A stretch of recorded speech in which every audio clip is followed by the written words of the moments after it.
to the auditory vinyl.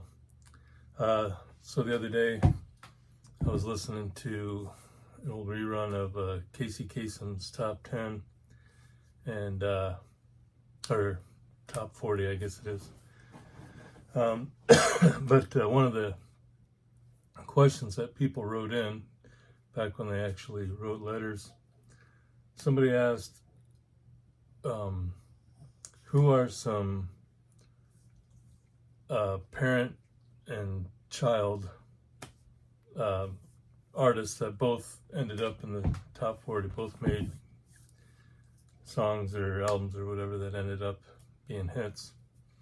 And he listed off a bunch, and I thought it was pretty interesting. And I got most of the ones he said, maybe not the exact album or whatever that he was referring to, but I just thought an interesting idea for a video, and always an excuse to show more records. So right off the bat, Hank Williams and Hank Williams Jr. This is a reissue from '66 from Hank and Williams and the Drifting Cowboys. Too Many Parties, Too Many Pals, I'll Be a Bachelor Till I Die, Rock My Cradle. Of course, his bigger hits were Tears in My Beer and Hey Good Looking and many others. And then, of course, his son, Hank Williams Jr. This is Strong Stuff from '83. And his big hits, Country Boy Can't Survive, All My Rowdy Friends. What's on here? LaGrange is on here. Leave Them Boys Alone. Homecoming Queen. There's a father and son that both had a bunch of hits. And then, sticking with country, Johnny Cash. This is Mean as Hell from '65. Got The Streets of Laredo, The Shifting Whispering Sands, Stampede.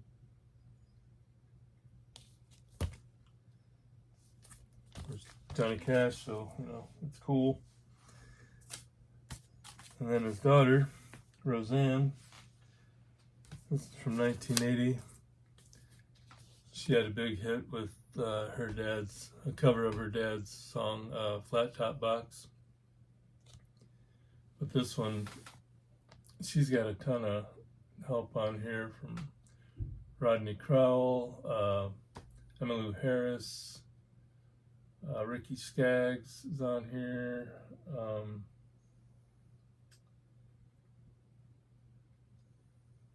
I thought there was somebody else on here. Oh, Bobby Bear.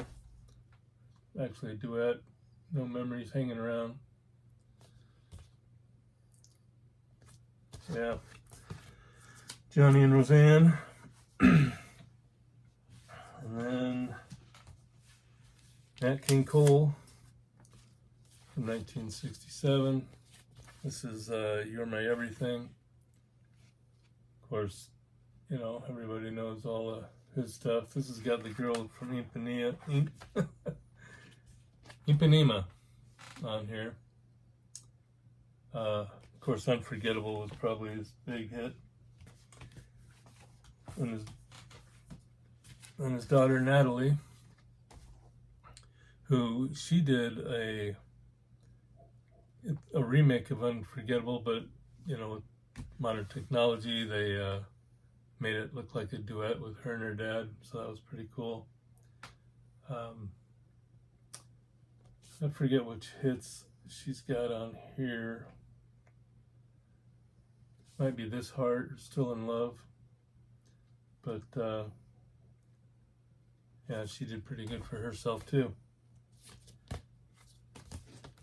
Nat King and Natalie Cole.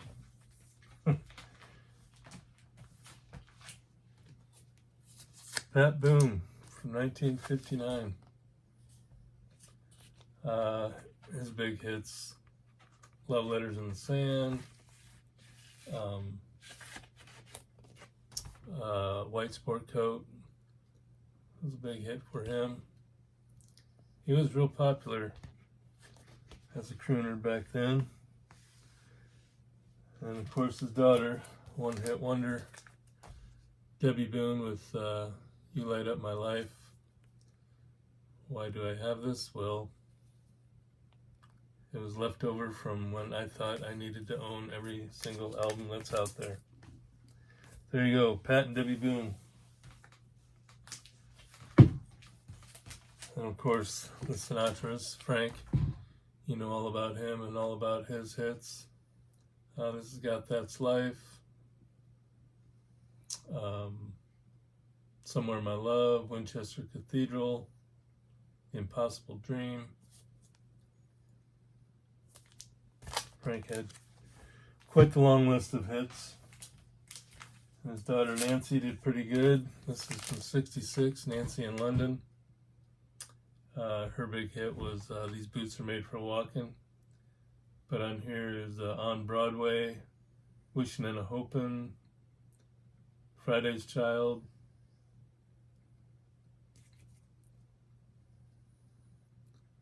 Again, she did very well for herself. And then one more. The Lennons. Here's John Lennon with Yoko on the Double Fantasy from 80. And yeah, you know all about all his big hits, but on here is Woman, Just Like Starting Over, Beautiful Boy is a real cool song. It's about his other son, not Julian, which I can't even think of his name. But anyway, Julian is his other son. Too Late for Goodbyes. This came out in '84. He had a couple pretty good hits. He's not doing too much anymore that I know of. I'm sure he's still playing and probably writing and producing for other people, but yeah. So there you go. There's a bunch of, I guess it's all fathers and sons and daughters that have both had hits in the top 40. Thread, no thread, doesn't matter. Whatever. Thanks for watching the Auditory Vinyl. Enjoy the music.